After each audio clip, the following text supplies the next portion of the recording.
جن کا وعدہ اپنی تجدید کی گئی منزلیں پار کر چکا تھا، بیٹے نے اگرچہ تقاضے کی بے اثری کو فی الحقیقت قبول کر لیا تھا، اور اس کی زبان کا کام اب اس کی نظریں کرنے لگی تھیں۔ ہمیں ان سے زیادہ شرم محسوس ہونے لگی تھی، مگر آج تو وہ جاگا بھی نہ تھا اور ہم دفتر آ گئے تھے۔ بظاہر تو آج ہمارے سامنے اس کی تازہ تجدید، وعدہ اور خاموشی کے نشتر کچھ بھی نہ تھا، مگر اس تکلف اور تکلیف کی تعطیل ایک مسلسل عمل کی شدت میں رکھنا نہ ڈال سکتی تھی۔ ہمارے دل اور ذہن میں یہ احساس ایسا ہی تھا جیسے بار بار پڑھے جانے والے کہانی کے ایک ہی باب کے صفحے پلٹتے ہوئے واپس پہلے صفحے پر لائے جا رہے ہیں۔ ہم نے تو آج بیٹے کو سرپرائز دینا ہے، یہ سوچ کر ہم نہال ہو گئے۔ بیٹا جس مسرت سے یہ ڈبہ کھولے گا، ہمارے ذہن میں اس کی چمکتی آنکھوں، کھلے منہ اور گالوں پر کھلتے سرخ گلابوں کا منظر تصویروں کی ہارڈ کاپی بنانے لگا۔ گاڑی کو آدھا کلومیٹر آگے پلازے پر تھوڑی دیر کو روکنا۔ ہم نے ڈرائیور کو نیم تحکمانہ انداز میں سنجیدگی سے کہا۔ جی، اس نے اتنی عاجزی سے کہا کہ ہم اس احترام کو جو ظاہر ہے ہمارے لیے تھا، شک کی نظر سے دیکھنے لگے۔ بے خودی میں چند ثانیے کو ہماری نگاہ اس کے چہرے پر ٹک گئی۔ اسے یہ نظر اپنے چہرے پر شاید ناہموار زمین پر چلتا کوئی مسافر محسوس ہوئی۔ اس نے ترچھی نظروں سے ہمیں دیکھا، ہمیں آدھی شرمندگی کا احساس ہوا اور نیم شرمندہ سا ہو کر مسکراتے ہوئے منہ موڑ کر سامنے دیکھنے لگے۔ ہاں، اگر تھوڑی دیر زیادہ لگ جائے تو ویٹنگ کا میٹر تو چل ہی رہا ہوگا، برا نہ منانا۔ ہم نے اپنے اندر کی شرمندگی کو مٹانے کی کوشش کی۔ جی، اس نے دوبارہ اسی انداز میں جی کہا، مگر ہم نے اس جی کا کوئی نوٹس نہ لیا۔ دراصل ہمارا دھیان بیٹے کے کھلونوں کے انتخاب کی طرف تھا۔ ہم نے بے خیالی میں اپنی جیب میں ہاتھ ڈالا اور موجود پیسوں کا یقین کیا۔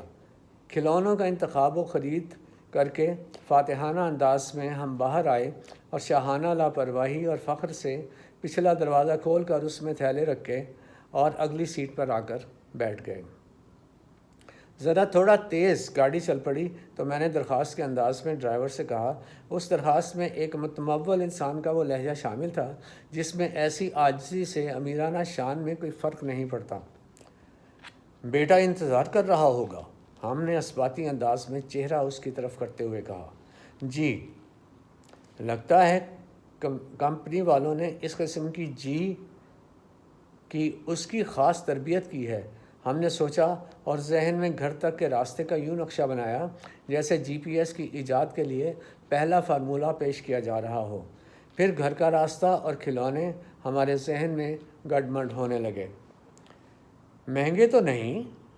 یہ سوچ کر ہمارا جی چاہا ٹیکسی ڈرائیور کو کھلونے کھول کر دکھائیں اور پوچھیں کہ مہنگے تو نہیں۔ ایسا کرنے کو ہم سنجیدہ ہوئے تو سوچا وہ تو بس جی کہہ کر ٹال دے گا، چلو نہیں پوچھتے۔ اتنی بڑی دکان ہے، قیمت فکس ہے، قیمت ٹھیک ہی ہوگی، مگر ہاں، بڑی دکانوں والے چیزیں 2 نمبر بھی رکھ لیں تو لوگ ان پر اعتبار کر ہی لیتے ہیں، کہیں کھلونے 2 نمبر تو نہیں۔ یہ سوچ کر تو ہمارا جی چاہا کہ ابھی سارے ڈبے پھاڑ ڈالیں اور ڈرائیور کے سامنے رکھ دیں اور پوچھیں، بھیا تم تو طرح طرح کی دنیا اور لوگ دیکھتے اور سمجھتے ہو، بس یہ بتا دو یہ کھلونے 2 نمبر تو نہیں، اور ہاں یہ مہنگے تو نہیں، یہ بھی پوچھ ہی ڈالیں۔ ایسا سوچتے ہوئے ہمارا چہرہ کبھی ڈرائیور اور کبھی کھلونے کی طرف مسلسل مڑ رہا تھا۔ ڈرائیور اس سے ہم سے زیادہ محسوس کر رہا تھا۔ آپ کے بچے کے کھلونے خوبصورت ہیں، پچھلی سیٹ سے ڈبے نظر آ رہے تھے۔ ڈرائیور نے اچٹتی نگاہ ڈالتے ہوئے ستائش سے کہا۔ یہ سننا تھا کہ ہماری جان میں جان آئی۔ ہمیں ایسا لگا کہ ہمارا دریا کی سطح پر چلنے کا تجربہ کامیاب ہو گیا ہے۔ شکریہ، ہم نے افسرانہ عاجزی سے کہا، مگر ہمیں جلد ہی محسوس ہو گیا کہ ہمارے اس شکریہ اور ڈرائیور کی جی میں کوئی فرق نہ تھا۔ آپ کاروبار کرتے ہیں؟ جواباً میں خاموش رہا تو ڈرائیور نے بات جاری رکھی۔ ایک تنخواہ دار کے لیے اتنے مہنگے کھلونے خریدنا آسان نہیں۔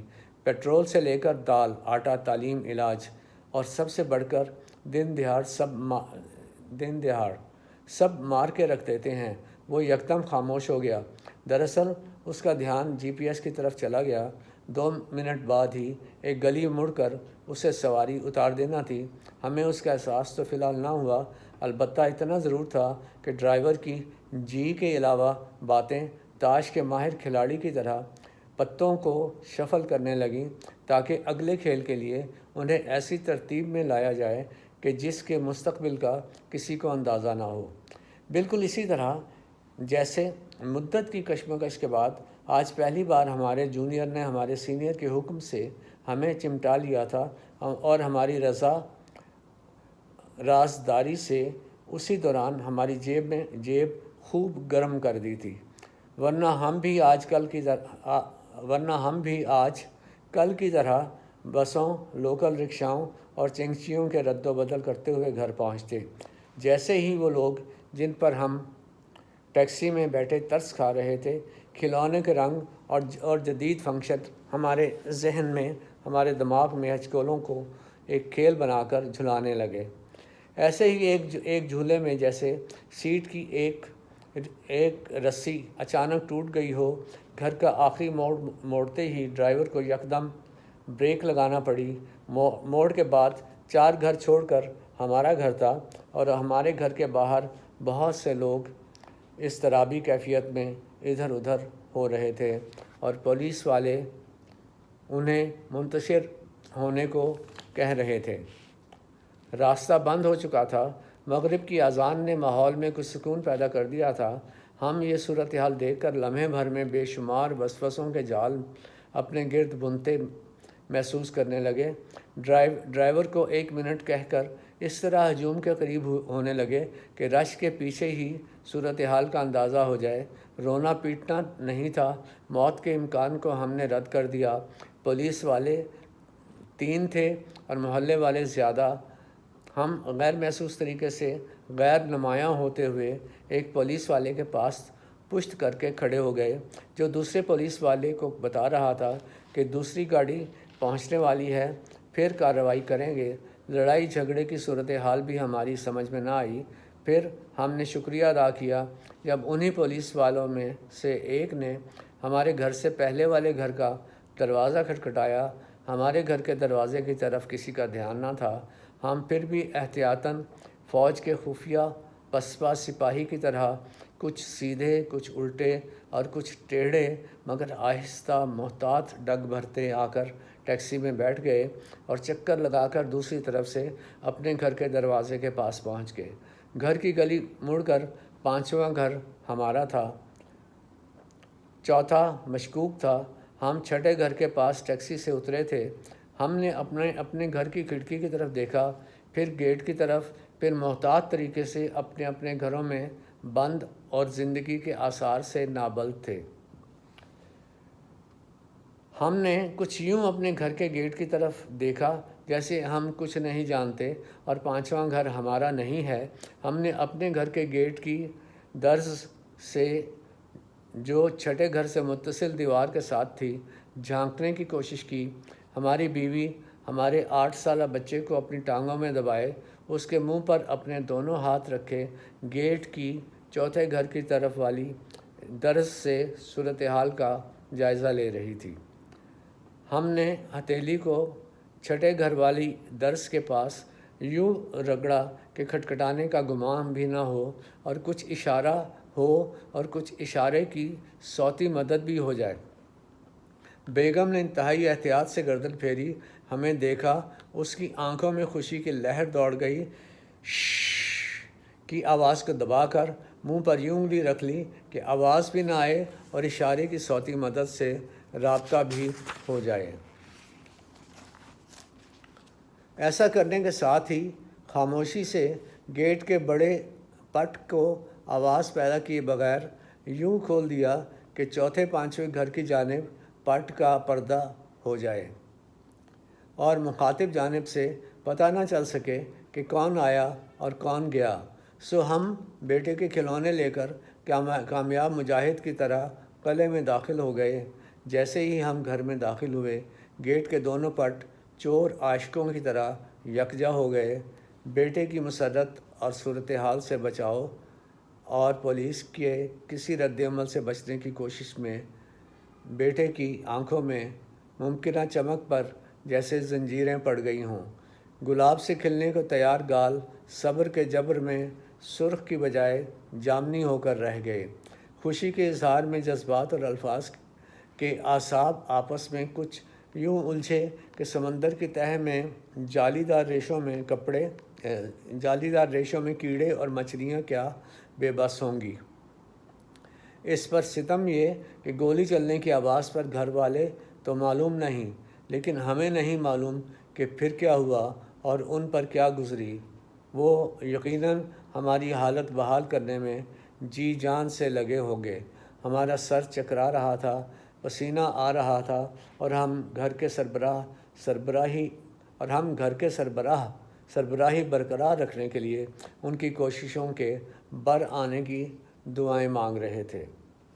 پہلے تو 3-4 گولیوں کی آواز محسوس ہوئی، مگر بعد ازاں جب کارتوس کی طرح یا گولوں کی طرح پٹاخ پٹاخ ہونے لگی تو جان میں جان آئی کہ ہمسائی گلی میں کوئی آتش بازی کر رہا تھا۔ جب جان میں جان آنے پر ہم نے بیوی کو دیکھا تو وہ کچھ اکتاہٹ اور طنز سے ہمیں گھور رہی تھی۔ اس سے پہلے ہماری دیکھ بھال کے دوران جو ہمدردی تھی اب اس کے انداز اور نظر سے غائب تھی۔ ہم نے خجالت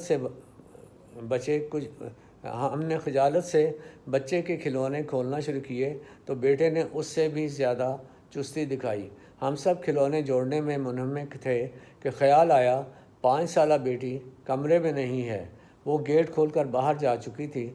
دراصل اسے پٹاخے بہت پسند ہیں اور آتش بازی اس کے ایک انتہائی دلکش نظارہ ہے۔ سیما، ہم نے خوف اور حیرت سے کہا اور گیٹ کی طرف بھاگنے کو اٹھے۔ بیگم نے ہماری کمر پر ہاتھ رکھ کر بیٹھے رہنے کو کہا۔ ہم نے اس اشارے کو کافی سمجھا اور بیٹھے رہے کیونکہ وہ خود باہر جانے کے لیے اٹھ چکی تھی۔ نہ ہوتے آپ ہم ہوتے تو اچھا تھا، بیگم نے ایسے طنزیہ لہجے میں کہا کہ وہ ہمارے اٹھنے کے انداز میں موجود معدوم ارادے کو بھانپ گئی ہوں۔ یہ کہہ کر بیگم باہر نکلیں اور تھوڑی دیر بعد سیما کی انگلی تھامے اندر آ گئیں۔ وہ چلے گئے، پھر آئیں گے۔ بیگم نے بتایا کہ کسی نے مخبری کی ہے کہ ہمسایوں کے بارے میں اداروں کو تفتیش درکار ہے اور وہ محلے والوں سے بھی آگاہی حاصل کریں گے۔ کیا؟ ہم اچھل پڑے، اور اچھلتے بھی کیوں نہ، سر منڈاتے ہی اولے پڑے۔ بیگم ہمارے چہرے پر آتے پسینے اور کامتی آواز سے لاتعلق سی فرش پر اکڑوں بیٹھی کھلونوں کے ڈبوں میں شامل ایک قیمتی گھڑی کا ڈبہ کھول رہی تھی۔ اوہ میرے خدایا، آخر تمہیں ہمارا خیال آ ہی گیا۔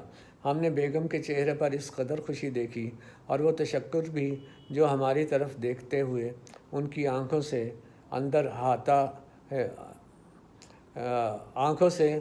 رہا تھا تو لگتا تھا وہ ہماری کچھ نہیں لگتی۔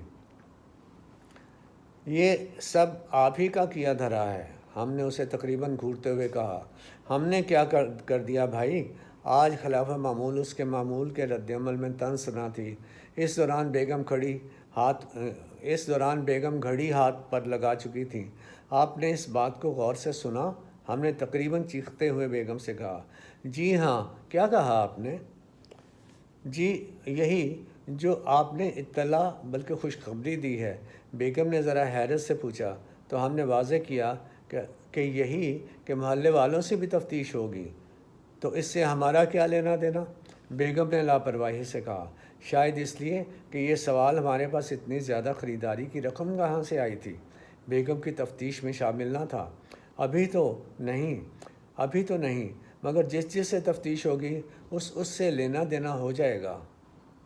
بیگم نے گھڑی والا بازو جھٹکا اور تشویش کو سمجھنے کی کوشش کرنے لگی۔ تو گویا میں کسی سے کچھ کہہ کے آپ کو پکڑوا دوں گی؟ ایسے گھر میں تو رہنا ہی بیکار، بیگم نے سر جھٹکتے ہوئے کہا اور اٹھ کھڑی ہوئی۔ اور کس کے اصرار اور فرمائشوں پر ہمارا دل بھی آج کا دن قبول کرنے کو تیار ہو گیا۔ ہم کب تیار تھے اس سب کے لیے؟ آج ہم نے ترکی بہ ترکی جواب دینا چاہا، مگر آواز ہمارے حلق میں پھنس کر رہ گئی، اور جیسے ہکلانے والا جلد ہی بات کرنے کا ارادہ ترک کر دے اور بے بسی سے اگلے جملے کے حملے کا انتظار کرنے لگے۔ باوجود اس کے کہ ابھی ایسے گھر میں تو رہنا ہی بیکار کا وار گردن کی پوری طرح پار نہ ہوا تھا، اور یہ پہلی بار نہ تھی۔ یہ تیر نیم کش ازدواجی زندگی کے چند ماہ بعد سے ہی ہمارے رشتہ ازدواج کے لیے پیمانہ صبر بنا ہوا تھا۔ ہم جانتے تھے کہ آگے بڑھایا اختلافی ایک قدم بھی ہمیں زندگی کے سفر کا طویل فاصلہ پیچھے دھکیل دے گا۔ رشتہ ازدواج کے منقطع کرنے کی دھمکی یا خوف عورت کو مجبوری کے مضبوط بندھن میں باندھے رکھتا ہے۔ ہمارے ساتھ تو معاملہ ہی الٹ ہو گیا۔ ہجرت کے بعد لاہور میں قیام کی ابتدا میں ہی ابا کا انتقال ہو گیا۔ اماں نے ہمارے جوان ہوتے ہی پوچھا اور ہم نے شادی کے لیے ہاں کر دی۔ اماں کے گھر بسانے کے نہ جانے کون کون سے ادھورے خواب کھل اٹھے۔ اماں کا دل بھر آیا اور رندھی ہوئی آواز میں کہنے لگیں، بیٹا، گھر چھوٹے ہوں یا بڑے بہت مشکل سے بنتے ہیں۔ اللہ تمہیں گھر ٹوٹنے کا دکھ کبھی نہ دے، اور نہ ہی اپنا گھر توڑنے کی ہمت۔ اماں اس کے بعد آنسوؤں سے باتیں کرنے لگیں، اور ہم نے بھرائی آواز میں وعدہ کیا کہ ہم اپنا گھر کسی حالت میں نہ ٹوٹنے دیں گے۔ ہمیں اماں کا دیا ہوا یہ وعدہ جیسے ہی یاد آیا، اپنی سہاگ رات کو کی گئی اپنی بے وقوفی ٹھک سے سامنے آ گئی۔ ہم نے یقین کی آخری سطح پر آ کر دل میں درد اور آنکھوں میں پیار بھر کر بیگم سے کہا تھا، بیگم، ہم جانتے ہیں یہاں شادی کے بعد مرد طلاق کی تلوار ہر وقت بے نیام رکھتا ہے۔ بیگم، ہم وعدہ کرتے ہیں کہ آپ کی غلطیاں ہم اپنی غلطیاں یاد رکھ کر نظر انداز کریں گے، اور طلاق کا نہ سوچیں گے اور نہ ہی یہ لفظ زبان پر لائیں گے۔ اور پھر آندھی، طوفان، زلزلہ، غرض ہم نے انہیں عام خزاں، برسات، جاڑا اور گرمی سمجھ کر گزار دیا، اور سہاگ رات کا وہ بیوقوفی والا فیصلہ یوں سمجھ میں آیا کہ ہم نے تو عہد و زبان کی زنجیریں خود کو پہنا دی تھیں، مگر بیگم نے ایسا عہد نہ کیا اور نہ ہی حسن سلوک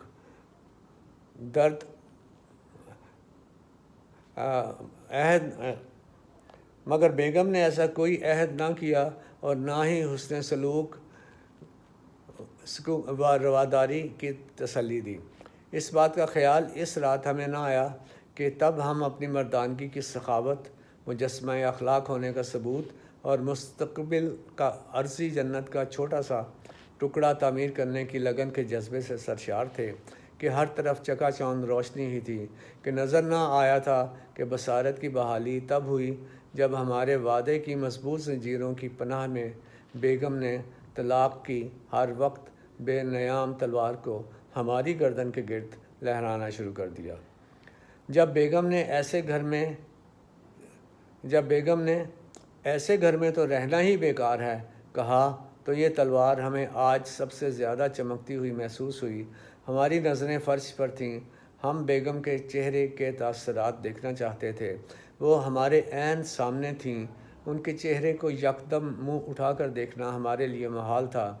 ہم نے کھلے دروازے سے باہری دیوار کی طرف نظریں اٹھائیں اور پھر کمرے کے دوسری طرف دیوار تک نظر لے گئے۔ راستے میں بیگم کا چہرہ پڑتا تھا۔ ہم نے نظر وہاں سے تیزی سے یوں گزاری جیسے تیز رفتار ریل گاڑی کسی اجاڑ اسٹیشن ہونے کے احساس کے بعد بغیر کھٹ کھٹ کرتی گزر جاتی ہے۔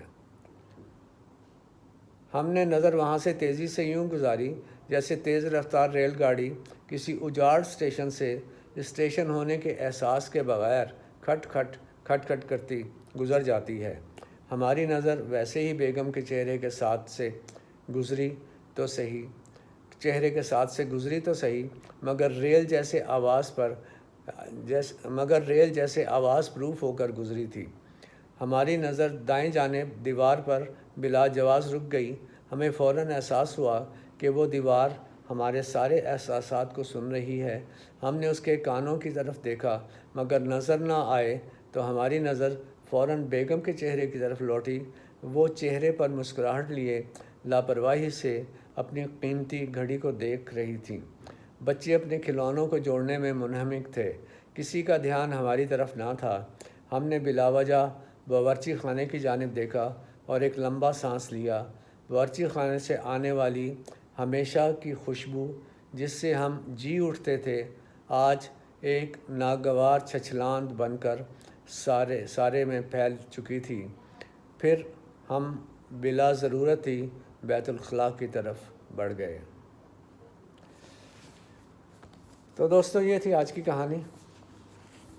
اسے ہلکا ارباب ذوق میں پڑھا گیا، خاصی اس کی پذیرائی ہوئی۔ خاص طور پر آغاز کو انہوں نے بہت زیادہ پسند کیا اور سوچا کہ یہ اتنا اچھا ہے کہ شاید اس کا اختتامیہ اچھا نہ ہو سکے، لیکن انہوں نے اس کے بارے میں کہا کہ لینڈنگ بھی اس افسانے کی بہت اچھی ہوئی ہے۔ تو یہ افسانہ آج کا، اس کے بعد پھر میں انشاءاللہ دوسرا سلسلہ شروع رکھوں گا۔ Thank you.